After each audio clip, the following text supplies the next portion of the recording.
Hello बच्चों, welcome to my channel. तो बच्चों, आज हम पढ़ने वाले हैं कक्षा 10वीं की पाठ्य पुस्तक क्षितिज का पाठ 2, राम लक्ष्मण परशुराम संवाद। यह तुलसीदास द्वारा रचित है और रामचरितमानस से लिया गया है। कौशिक सुनहु मंद येहु बालकु, कुटिलुहु काल बस निज कुल घालकु।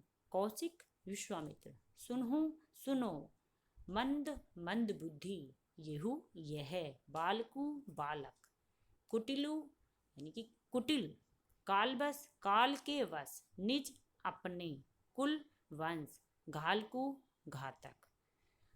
तो परशुराम जी विश्वामित्र से कहते हैं कि हे विश्वामित्र, यह मंद बुद्धि बालक कुटिल है और काल के वश में अपने ही कुल का घातक बन रहा है। भानु वंश राकेश कलंकु, निपट निरकुसु अबधु असंकु। भानुवंश सूर्यवंशी, राकेश चंद्रमा, कलंकु कलंक है, निपट मंद बुद्धि, निरंकुशु निरकुश, अबधु अबोध, असंकु शंका रहित। यह सूर्य वंश में चंद्रमा के कलंक के समान है। यह निपट है, उद्दंड है, निर्कुश है, अबोध है और शंका रहित है।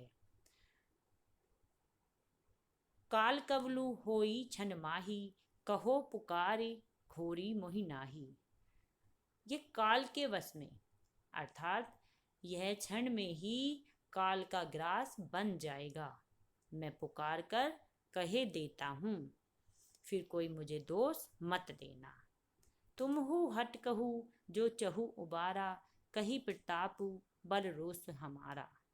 यदि तुम इसे बचाना चाहते हो तो मेरे प्रताप बल रोष अर्थात क्रोध के बारे में इसे बता दो। लखन कहे मुनि सुजसु तुम्हारा, तुम ही अछत को बरने पारा। ऐसे वचन जब परशुराम जी बोलते हैं तो लक्ष्मण जी कहते हैं कि हे मुनि, सुजसु यानी कि सुयस, हे मुनि तुम्हारा जो सुयस है वह तुम ही कह सकते हो, तुम ही अछत को बरने पारा, तुम ही उसका वर्णन कर सकते हो।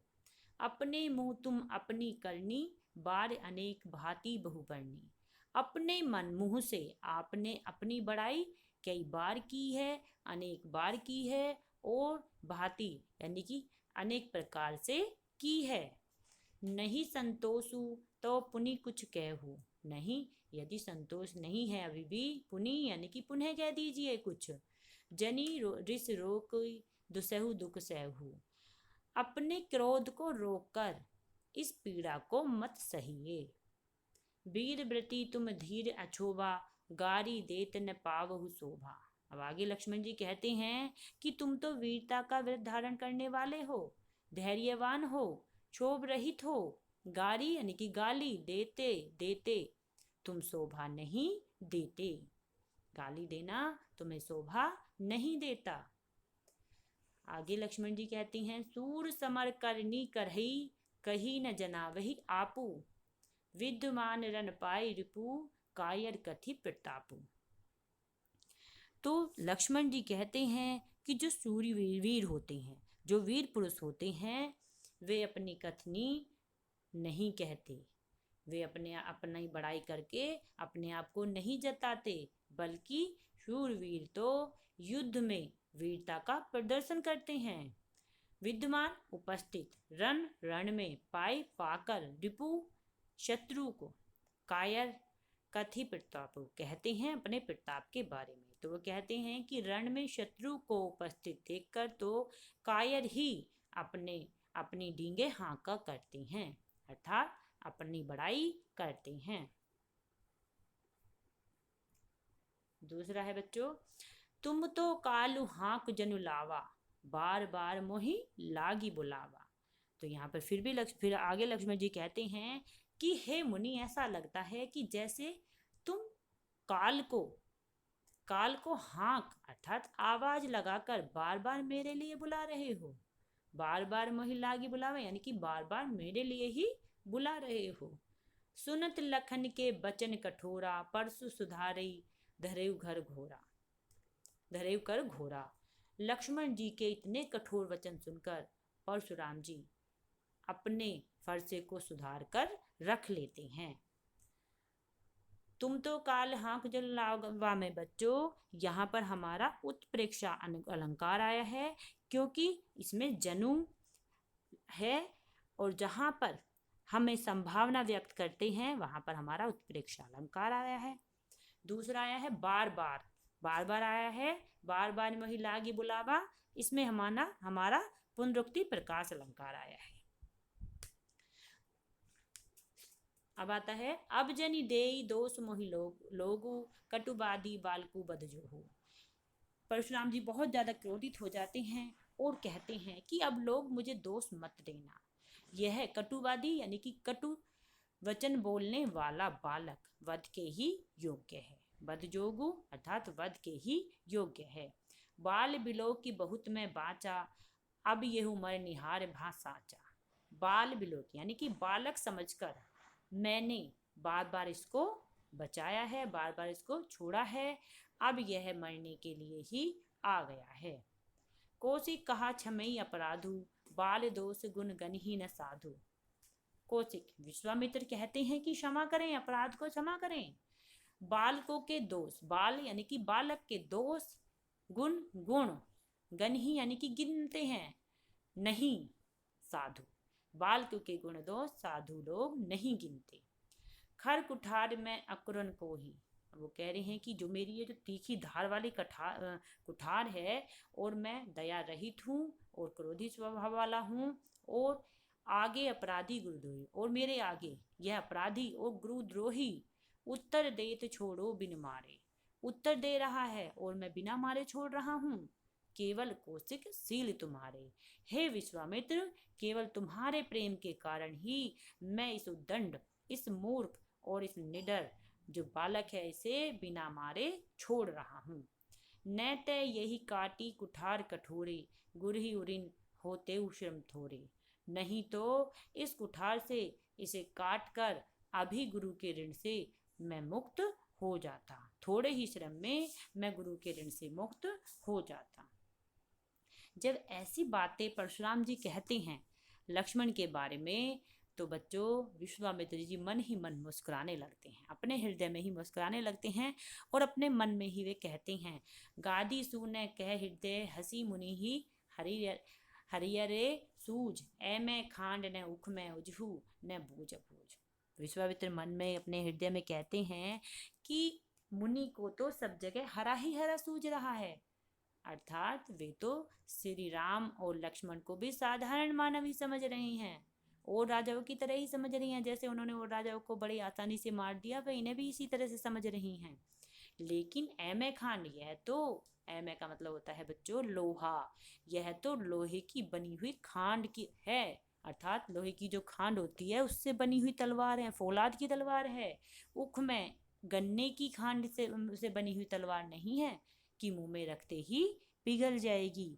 तो बच्चों इसमें ए में खांड न उख में उजहू न बूझ अबूझ, इसमें हमारा यमक अलंकार आया है, क्योंकि यहाँ पर हमारा जो बूझ अबूझ जो आया है यहाँ पर हमारा 2 बार आया है, लेकिन इसका जो अर्थ है वह अलग अलग है।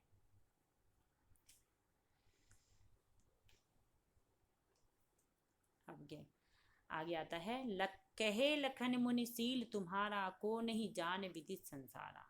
लक्ष्मण जी इतनी बातें कहते हैं और फिर भी वे चुप नहीं रहते हैं। वे आगे भी कहते हैं लक्ष्मण जी कि हे मुनि, तुम्हारे जो स्वभाव है, तुम्हारे इस प्रेम को कौन नहीं जानता। कौन नहीं जान विदित संसारा, अर्थात सारा संसार जानता है, तुम तो सारे संसार में प्रसिद्ध हो।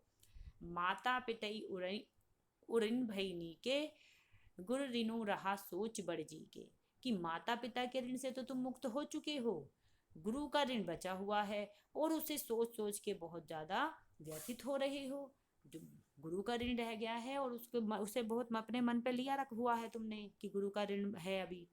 सो जनु हमरे ही माते काढ़ा, तो सो इसलिए तुम इसे हमारे माते ही मर रहे हो। दिन चली गए ब्याज बड़ बाड़ा, बहुत दिन भी हो गए हैं और इसका तो ब्याज भी बहुत ज़्यादा बढ़ गया होगा।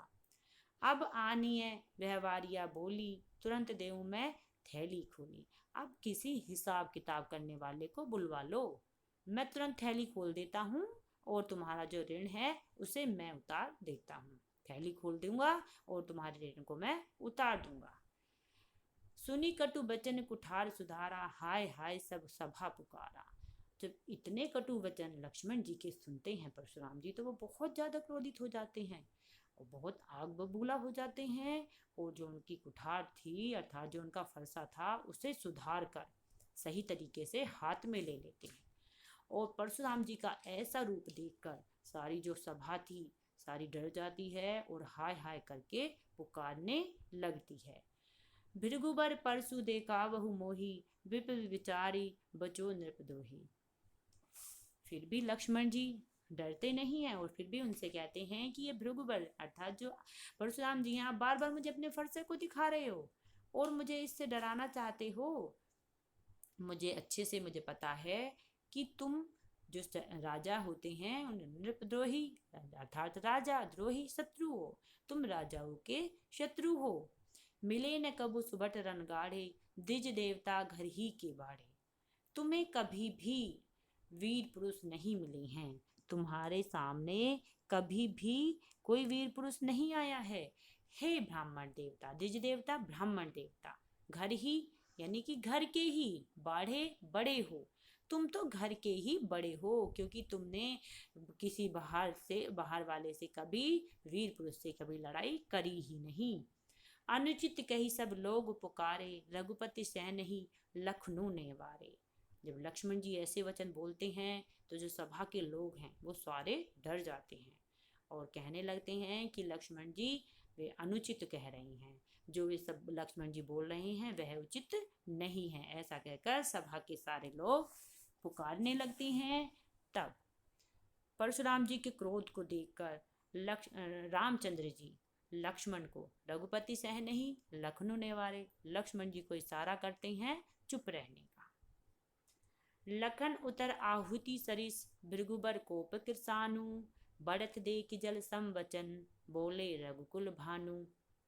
लखन लक्ष्मण जी उतर उत्तर आहुति सरिस के समान, भृगुबर कोपु यानी कि जो परशुराम जी का जो क्रोध था उसे वो भी ज्यादा बढ़ा रहे थे। तो लक्ष्मण के उत्तर परशुराम जी के क्रोध को आहुति के समान और ज्यादा भड़का रहे थे।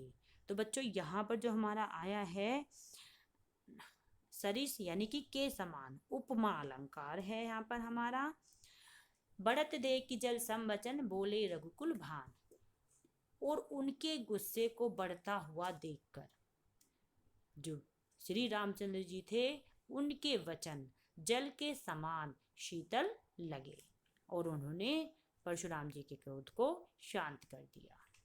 तो बच्चों बढ़त देख जलसम यानी कि जल के समान, इस लाइन में भी हमारा उपमा अलंकार है। तो बच्चों आशा करती हूँ कि आपको ये वीडियो पसंद आई होगी और अर्थ भी अच्छे से समझ में आया होगा।